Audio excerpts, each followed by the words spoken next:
सातारा जिल्ह्यातील पाटण शहरातून जाणारा कराड चिपळूण राष्ट्रीय महामार्ग क्रमांक 166 ई वरील दांडे पुलाच्या पुनर्बांधणीसह बाजारपेठेतील काँक्रिटी रस्त्याच्या कामामुळे 27 मार्च ते 27 मे 2026 दरम्यान हा मार्ग सर्व प्रकारच्या वाहतुकीसाठी बंद ठेवण्यात आला आहे. पोलीस अधीक्षक तुषार दोशी यांनी अधिसूचना जारी करत वाहतुकीसाठी पर्यायी मार्ग जाहीर केले आहेत. अवजड वाहतूक कराड उंब्रजवरून MH4 मार्गे पाचवड, उंडाळे, कोथरूड, आंबाघाट, संगमेश्वर, चिपळूण, तर हलकी वाहतूक नवा रस्ता, गव्हाणवाडी, नेरळी गौंड मार्गे वळवण्यात येणार आहेत.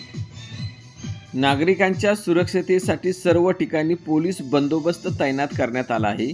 नागरिकांनी वाहतूक बदलची नोंद घेऊन पोलीस प्रशासनाला सहकार्य करावे असे आवाहन करण्यात आले आहे.